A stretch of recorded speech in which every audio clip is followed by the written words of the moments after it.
A forested perimeter near Rechlin, Germany. Autumn 1943. The air is cold enough to see your breath, sharp with the smell of pine resin and low-grade aviation fuel. A single figure stands by the wire fence of the Luftwaffe's central testing ground, the Erprobungsstelle Rechlin. He is Oberstleutnant Klaus Hoffmann, and he is not a frontline pilot. He is an engineer. A man who understands war as a problem of mathematics, metallurgy, and fluid dynamics. His breath plumes in the pre-dawn light as he listens to the distant rhythmic thunder of RAF Lancasters returning to England.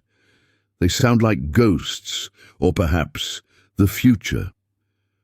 Hoffmann is a man of precise credentials, holding 2 degrees in aeronautical engineering from Darmstadt.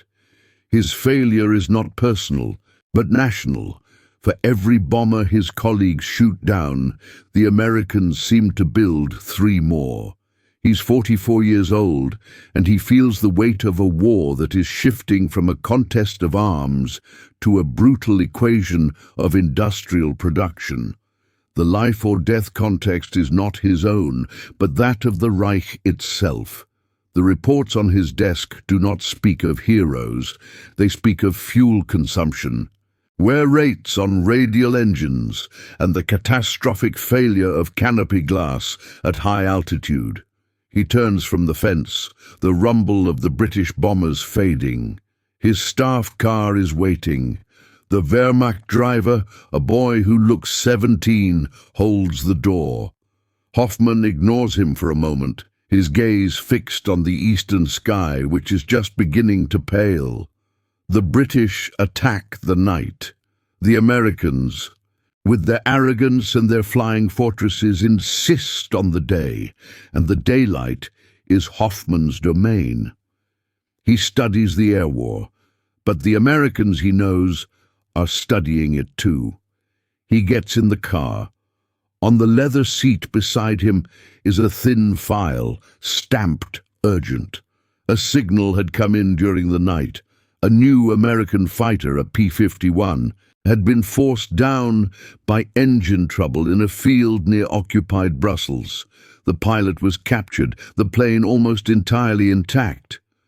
Hoffmann has seen reports of the Mustang before, a failed design, cobbled together for the British, powered by a weak Allison engine. It was considered a non-entity, but this new report mentioned a modification, something different. As the car moves through the pines, Hoffmann opens the file. Inside is a single teleprint and a grainy photograph. Even in the poor light, he can see the shape is different from the early models. It is sleeker, more refined. The nose is different. But his eyes are drawn to one detail, a detail that makes the engineer in him pause. It is a small, bubble-shaped canopy. It offers perfect 360-degree visibility. It is a small change. It is a terrifying change.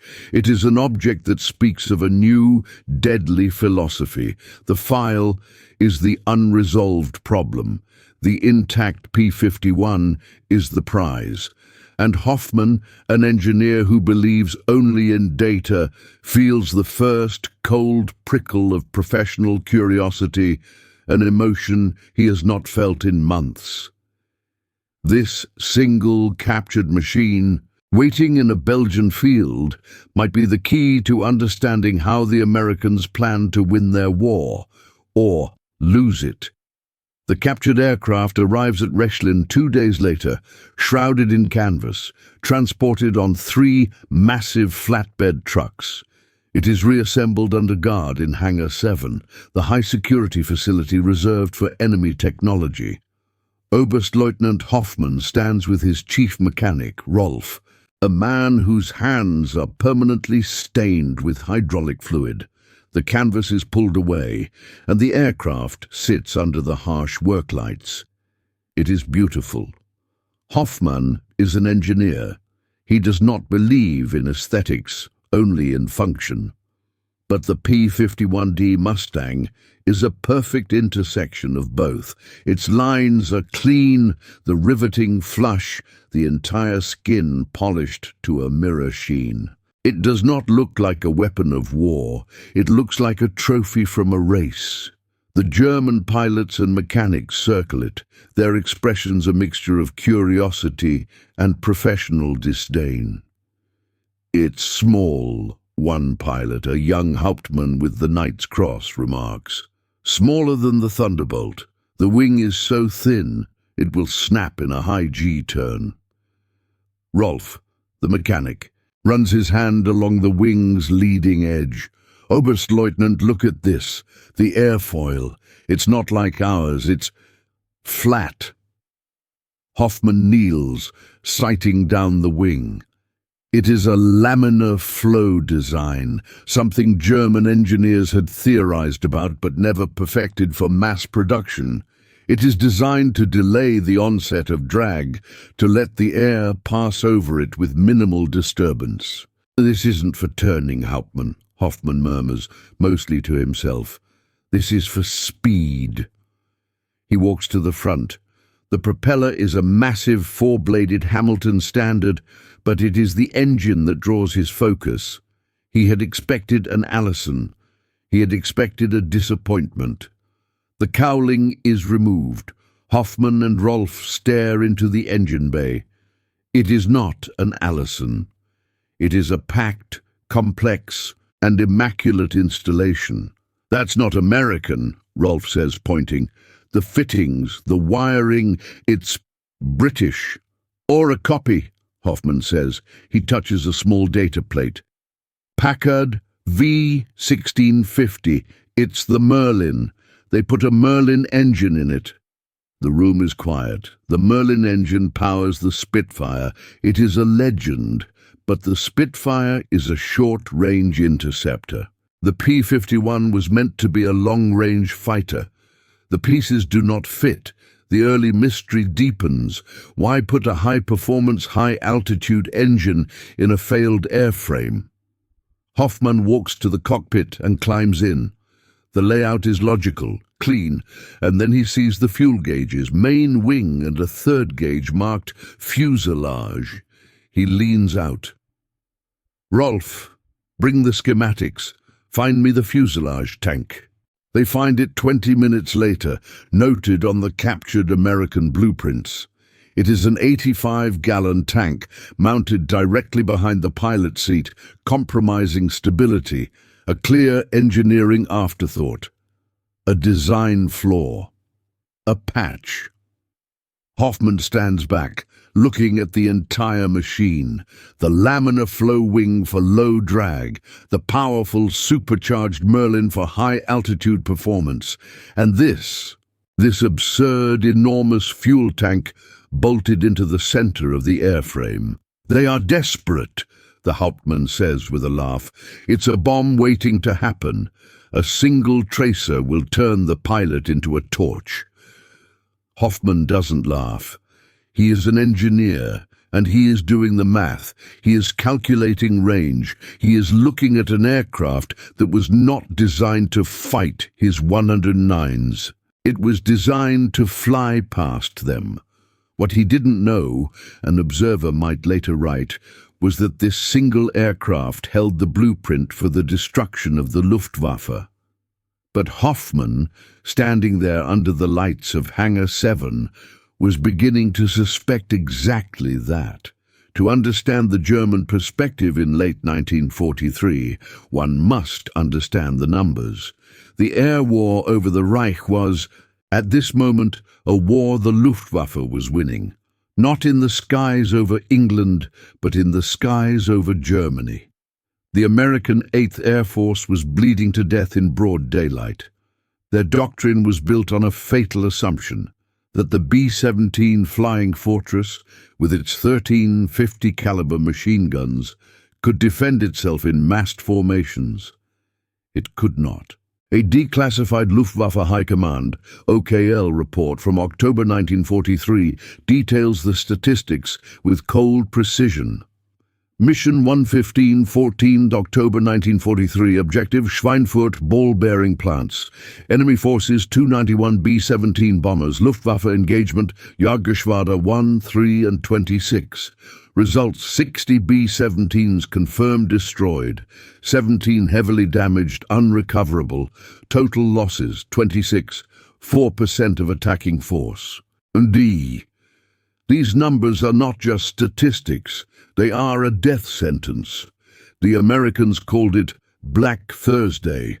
The 8th Air Force could not sustain such losses. A 10% loss rate was considered catastrophic. 26% was annihilation. The Luftwaffe's tactics were brutal and effective. Their Focke-Wulf 190s, armed with 20mm cannons, would attack from the sun, head-on, giving the B-17 gunners only seconds to react. Their Zerstörer destroyer wings, flying twin-engine Bf-110s, would stand off outside the 50-caliber range and launch 20-ton Sisyphus rockets into the tightly packed bomber boxes. The problem was not firepower, the problem was range. The American escorts, the P-47 Thunderbolt and the British Spitfire, were excellent fighters, but they were thirsty. A P-47, even with drop tanks, could only provide protection as far as the German border.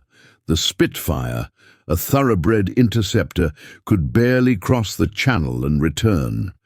A German after-action report from a JG-26 pilot dated September 1943 reads, "We wait. We circle at 8,000 meters just outside Aachen. We listen to the controllers vector us. First we hear the little friends, the Thunderbolts. We engage, make them drop their tanks, and then we dive away. We do not need to fight them. We only need to outlast them. By the time the heavy bombers reach the target, they are alone, and that is when we feast." The 8th Air Force was trapped. They could not bomb at night. That was RAF doctrine, and the Americans found it inaccurate and cowardly. They could not bomb during the day without escorts, and the escorts could not go where they needed to go. The entire American daylight bombing strategy, the linchpin of their plan to cripple German industry, was failing. It was failing so badly that in late October 1943, the 8th Air Force effectively paused all deep penetration raids. The experts in the OKL agreed. The war of attrition was working. The Americans had the industrial might, but they had encountered an unsolvable problem of physics and geography. No single-engine fighter could be built that had the endurance to fly from England to Berlin, fight for 30 minutes and fly home. It was, by every known principle of aeronautical engineering, impossible. The data was clear, the reports were conclusive. The Reich was, for now, safe from the daylight terror. The strategy was simple: wait for the bombers to pass the fighter line, and then engage the helpless flock. The cost of this impossibility was written in the skies over Europe. For the Americans, it was the faces of the 600 men who did not return from Schweinfurt. It was the crushing weight of morale, knowing that every deep mission was a gamble with a 1 in 4 chance of not coming home. It was the strategic realization that the war could not be won from the air if the price was the entire 8th Air Force. For the Germans, the consequence was different. It was a cold, grim satisfaction. The pilots of the Reichsverteidigung, the defense of the Reich, were the new heroes. They were fending off the sky terrorists, but it was a victory soaked in exhaustion. The average lifespan of a new Luftwaffe pilot on the Western Front was measured in weeks. The sky was a relentless, grinding machine. A diary entry from a B-17 navigator, captured and interned. "We lost the little friends over Aachen. That's when the knot forms in your stomach. The air is clear, so blue. And then you see them, The black dots, not one or two, dozens. They climb above us and wait. They are so patient. They come down in pairs, 12 o'clock high. The 20 millitoms look like flashing lights. Then the plane next to us, Liberty Bell, just vanishes. The left wing came off. I didn't see any parachutes. We just kept flying. What else can you do? This was the human cost. This was the reality of the air war. The sky was a fortress, and the Americans did not have the key. The German engineers, the German High Command, and the pilots of the Jagdgeschwader all knew it. They had studied the problem, analyzed the data, and flown the missions. The conclusion was unanimous, repeated in briefing rooms from Berlin to Brussels. Experts agreed it couldn't be done. If stories like these, where a single piece of technology can shift the balance of history, fascinate you, we invite you to subscribe. The mechanics of war are often hidden in plain sight, and we are dedicated to uncovering them. Oberstleutnant Klaus Hoffmann was not a product of the new regime. He was a creature of the old Germany, the Germany of precision, physics, and academia. Born in 1899 in Stuttgart, his earliest memories were of watching Zeppelins. His father was a professor of mechanical engineering, and Hoffmann had inherited a mind that saw the world as a series of interconnected systems. He was 15 when the Great War began, 19 when it ended in humiliation. He had been too young to fly in that war, but he had spent his youth building and crashing gliders on the Wasserkuppe, a part of the informal, passionate, and technically brilliant generation of German aviators who kept the dream of flight alive under the restrictions of the Versailles Treaty. He had studied at Darmstadt, where he had argued with a young Willy Messerschmitt about the merits of monoplane design versus biplanes. "Stability is a crutch, Willy," Hoffmann had supposedly said. "Speed is a weapon." Unlike many of his peers, Hoffmann was not a natural pilot. He flew, but he did so with a mechanical stiffness, his mind always analyzing the inputs and outputs, the angle of attack, the fuel-to-air mixture. He was an engineer first. His loyalty was not to a political party, but to the laws of thermodynamics. This cold, empirical approach had served him well. He had seen the folly of the Spanish adventure, where the Bf-109B was fast, but its air-cooled engine was a liability. He had argued for fuel injection while others were content with carburetors. His quirk was his obsession with foreign journals. Even now, in 1943, his aides would procure back issues of American magazines like Aviation or Britain's The Aeroplane through neutral Switzerland. He studied their advertisements for hydraulic pumps and cockpit instrumentation. "To defeat your enemy," he told his junior engineers, "you must first read his mail." He saw the P-47 Thunderbolt not as a jug, but as a brilliant solution to the turbo-supercharging problem. He respected the enemy's mind, which made him a rarity in the OKL. This background shaped his thinking. When he looked at a problem, he did not see what was impossible. He saw only the variables that had not yet been solved. The American strategic bombing campaign was, to him, the ultimate engineering problem. The Americans needed to fly 200 miles. They needed to carry 10,000 pounds of bombs, and they needed to defend themselves. He had calculated, just as they had, that the B-17 was a flawed solution. He had also calculated that the escort fighter was the only solution. And like all his colleagues, he had concluded it was impossible. The P-51D sitting in his hangar was the physical manifestation of that impossibility. It was a contradiction in terms, and it was his job to deconstruct it. The crazy idea was not a flash of inspiration. It was a dawning, sickening realization that grew in Hangar 7 over 72 hours of meticulous disassembly. Hoffman and his team, led by Rolf, worked without sleep. They were not just mechanics, they were surgeons performing an autopsy. The moment came on the third day. Hoffman was standing on a ladder examining the plumbing of the V1650 engine. Rolf was underneath, tracing the fuel lines from the wing tanks. "Oberstleutnant," Rolf called out, his voice muffled. "The fuel lines, they are interconnected. The main tank, the wing tanks, and the fuselage tank, they all feed the same line. But the feed from the fuselage tank it's pressurized, slightly, by the engine's own supercharger." Hoffman climbed down. He looked at the blueprint, then at the lines. "Why?" "To ensure positive fuel flow at altitude, perhaps," Rolf guessed. "Or to drain the fuselage tank first." Hoffman's mind was racing. Drain the fuselage tank first, the 85-gallon tank, the one sitting on the aircraft's center of gravity. "Rolf," Hoffman said, his voice quiet, "what happens to the aircraft's stability when that tank is empty?" Rolf wiped his hands.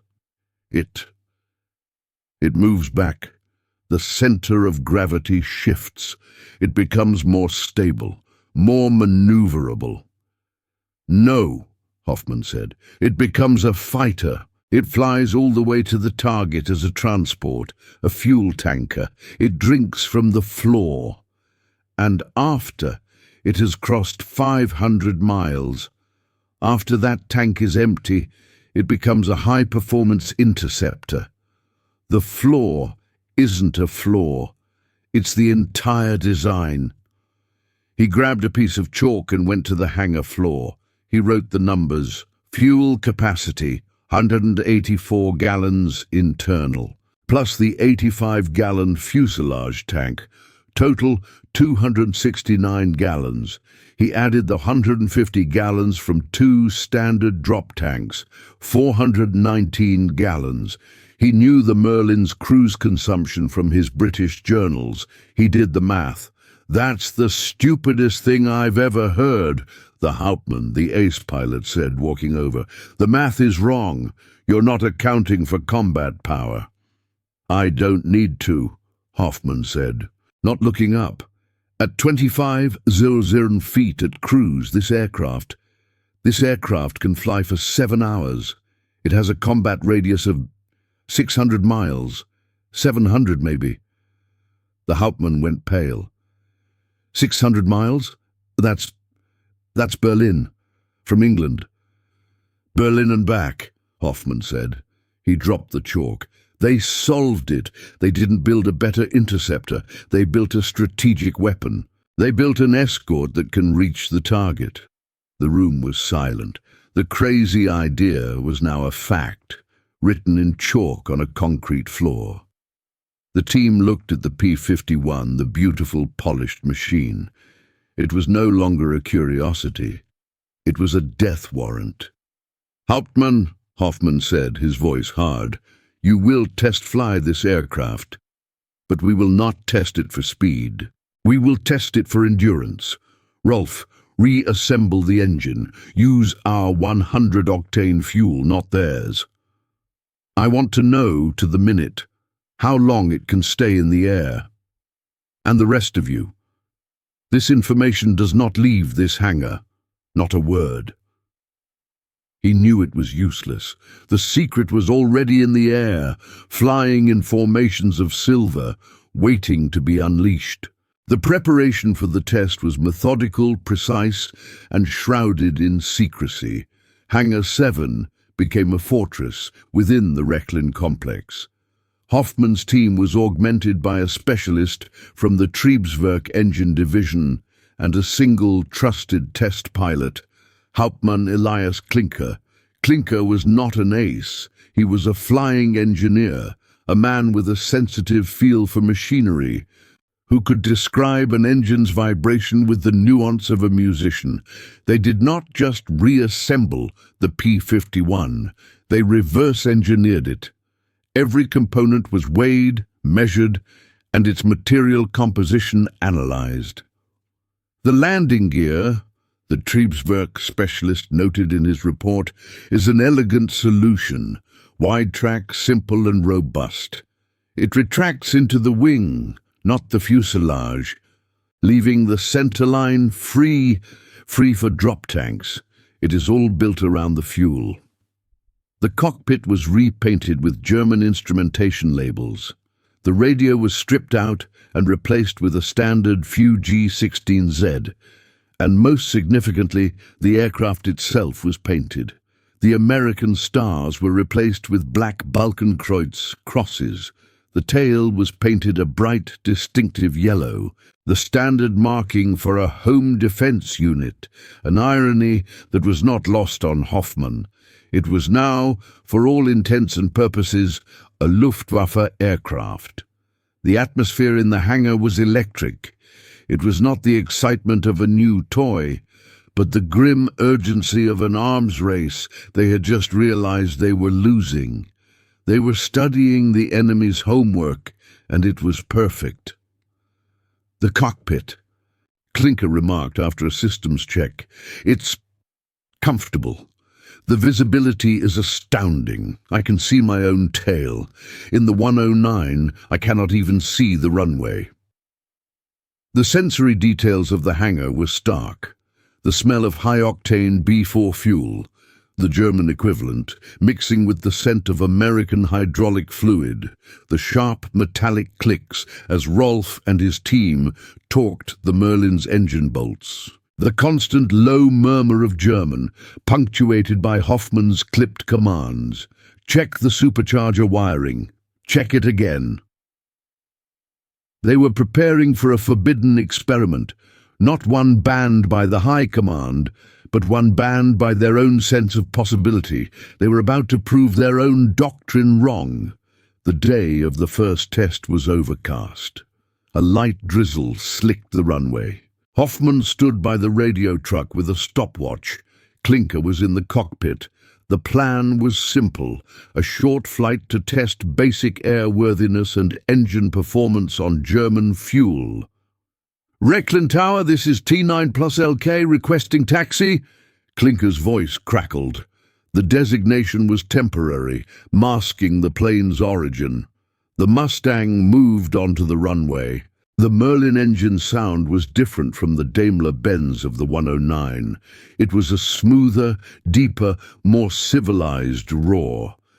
Klinker spooled the engine up. Then, a problem. As he released the brakes, the aircraft sputtered. A cloud of black smoke erupted from the left exhaust bank. The engine coughed, caught, and then died. Silence. The first test was a failure. Klinker's voice came over the radio, laced with frustration. Control, the engine is... I think it is fouled. The fuel mixture, it's too rich.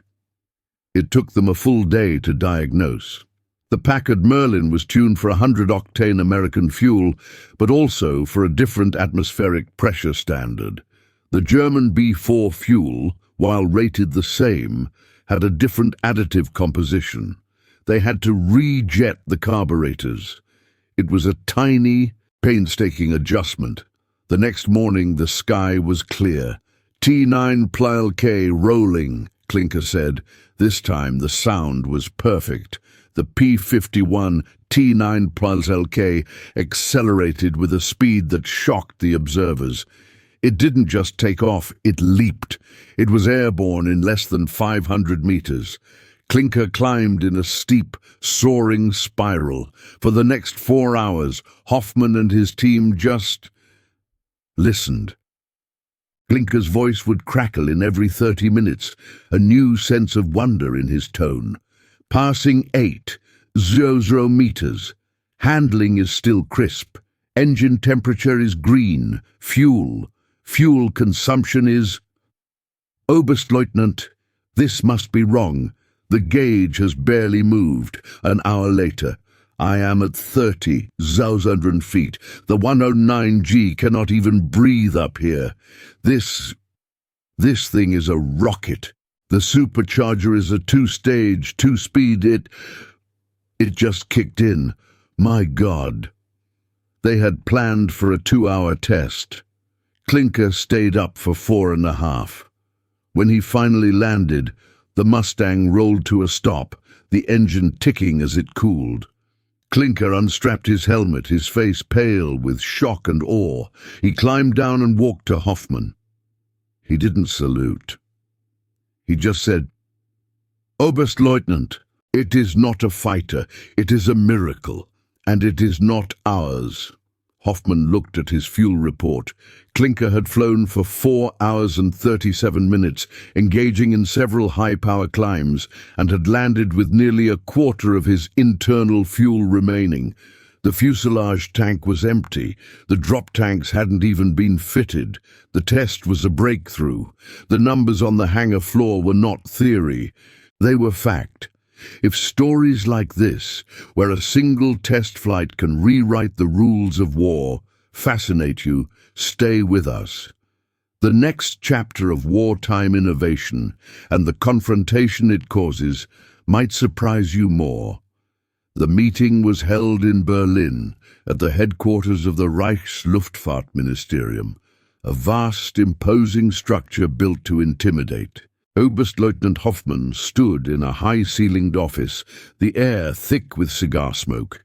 Facing him were 3 men, a procurement general from the technical office, a decorated fighter wing commander, a Geschwader commodore, pulled from the front, and a high-ranking adjutant to the Reichsmarschall himself. Hoffman's report lay on the polished oak table. It was titled, "Analysis of North American P-51D, work number 44-13366, Tactical Implications." "Your numbers are optimistic, Hoffman," the procurement general said, tapping the report. 7 hours of endurance, a combat radius of over 600 miles. It sounds like American propaganda. "It is not propaganda, Herr General," Hoffman said, his voice level. "It is physics. We flew the aircraft. We measured the fuel consumption. The data is precise.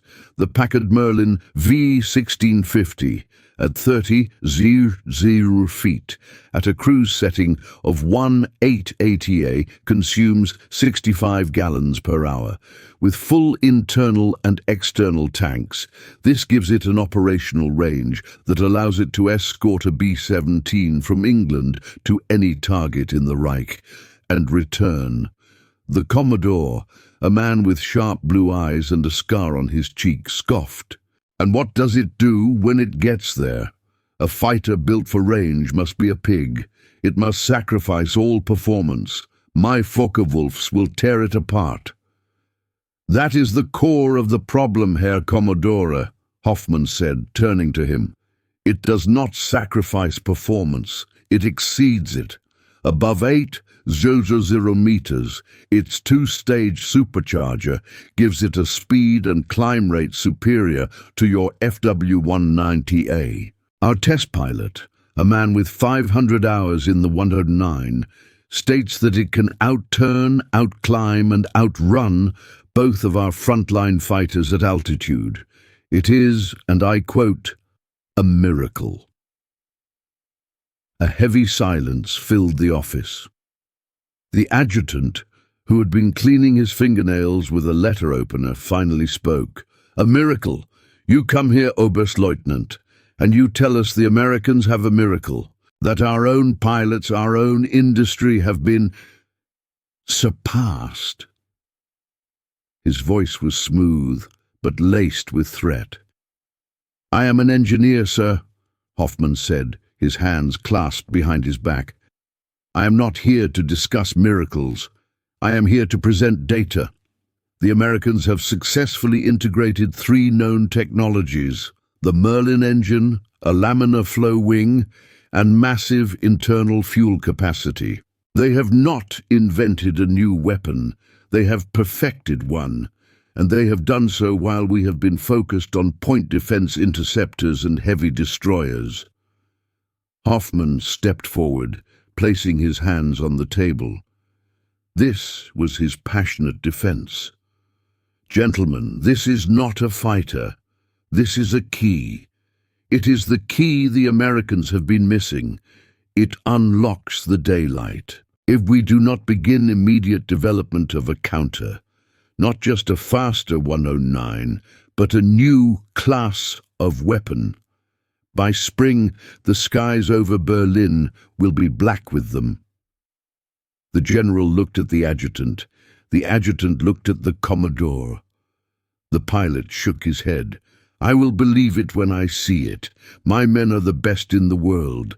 This Mustang, it is a fluke, a single captured plane."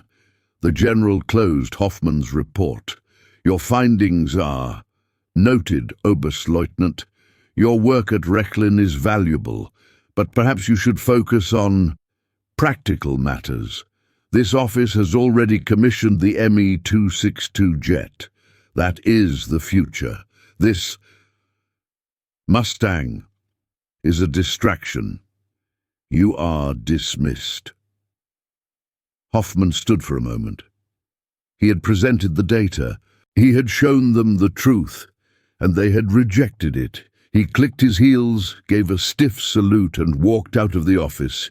He knew, with the cold certainty of an engineer, that the real test was coming. And it would not be a test. It would be a slaughter.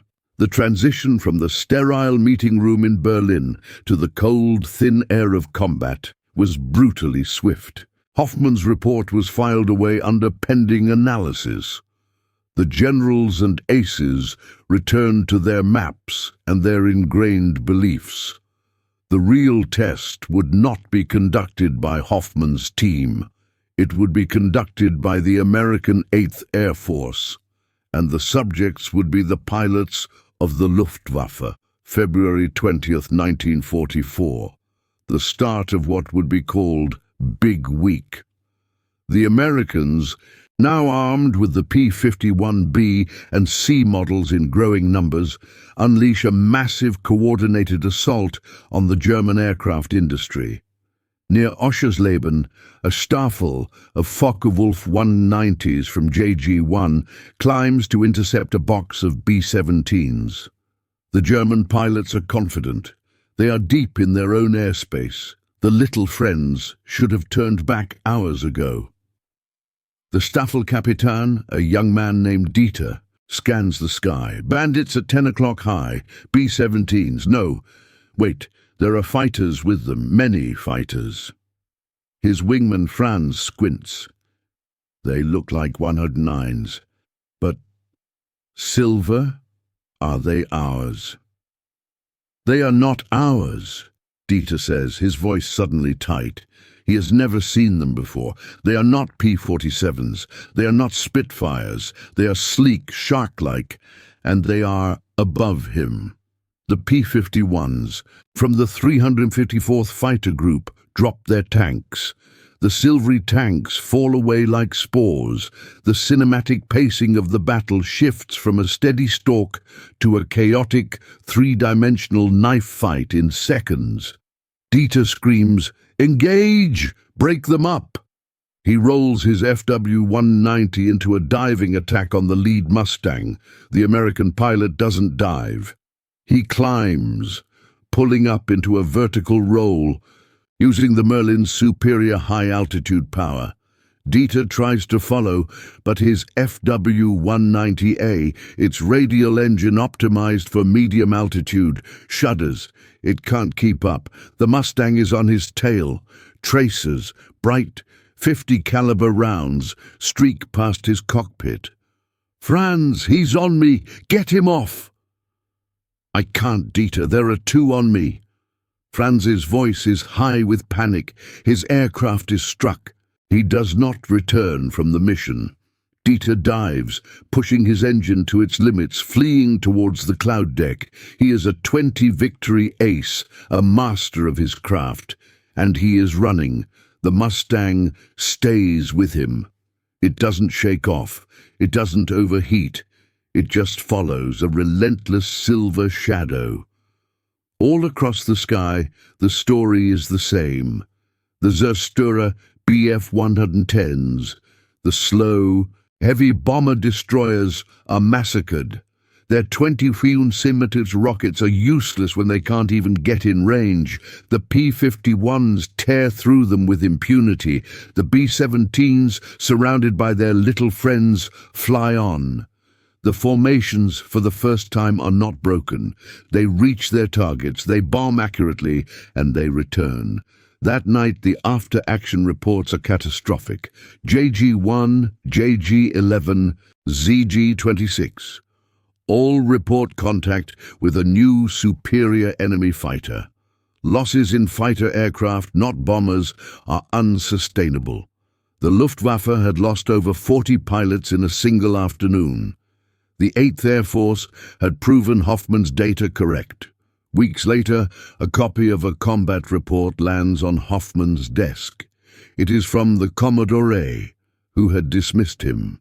It is a terse, desperate request for the new Me-262 jets.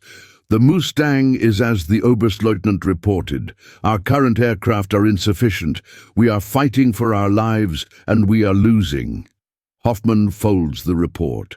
There is no triumph, only the cold, grey acknowledgement of fact. The real test was over. The P-51 was the proof, and the Reich was now defenseless.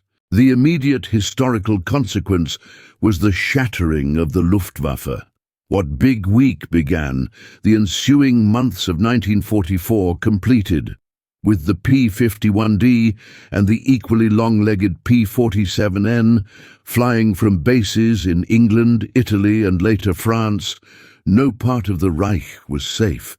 The fighter line that had protected Germany was gone. The skies were now the property of the USAAF.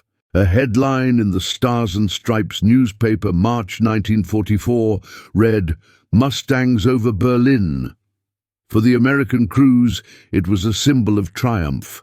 For the German High Command, it was the fulfillment of Hoffman's prophecy.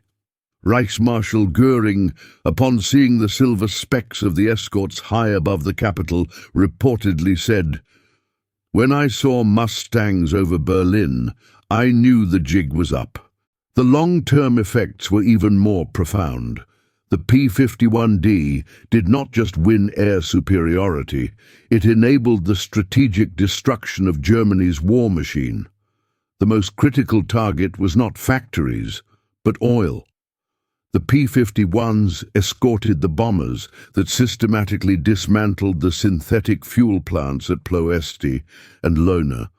Without fuel, the Luftwaffe's technologically superior Me-262 jets and new propeller aircraft were grounded. They sat on airfields, easy targets. The P-51D was not just a plane. It was a logistical solution. It was the integration of a British engine, an American airframe, and a simple, brilliant understanding of fuel and range. It proved that the most decisive weapon is not always the most revolutionary, but the one that solves the most fundamental problem.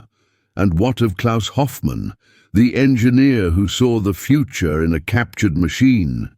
His Erprobungskommando was eventually disbanded, its data and findings absorbed by units focused on last-ditch wonder weapons. Hoffmann himself was transferred to a minor post, working on atmospheric data collection. His report on the P-51D was buried, a Cassandra-like warning that had been proven correct, and therefore was an embarrassment to the leadership that had ignored it. He survived the war. He was an engineer, not a politician. In the post-war years, he was quiet, humble. He never spoke of his findings or the meeting in Berlin. He worked for a time on civilian transport projects, contributing to the reconstruction of the very industry the P-51 had been designed to destroy. He died in 1972. his name a footnote in a few obscure technical manuals. His role as the first German to understand the war was lost, forgotten. The Mustang itself, the T9 LK that Hoffman's team had tested, was found by American troops at the Rechlin airfield in 1945. It was a curiosity, a German-painted Mustang.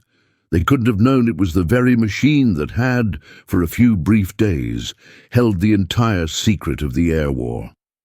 We stand in museums today and look at the polished aluminum skin of a P-51D. We see it as a beautiful object, a symbol of victory. But it is more than that.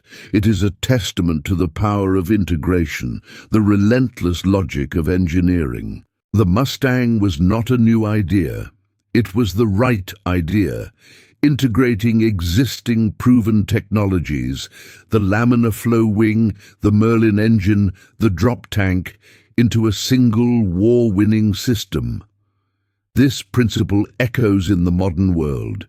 It is present in disaster response, where satellite data, ground logistics and medical technology must merge to save lives. It is present in space exploration, where the most complex machines are, at their core, solutions to the simple, brutal problems of fuel, air, and distance. The P-51 was the answer to a logistical question, and its answer changed the world. The most profound ideas are often not flashes of genius, but acts of meticulous synthesis. The greatest innovations are rarely a leap into the unknown, but a bridge built over an impossible divide.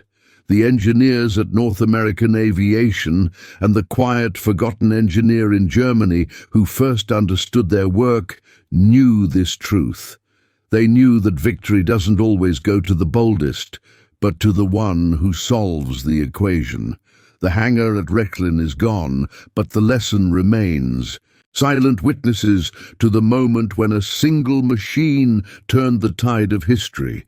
Every great idea begins as an act of defiance against impossibility. What impossible ideas do you think could change the world?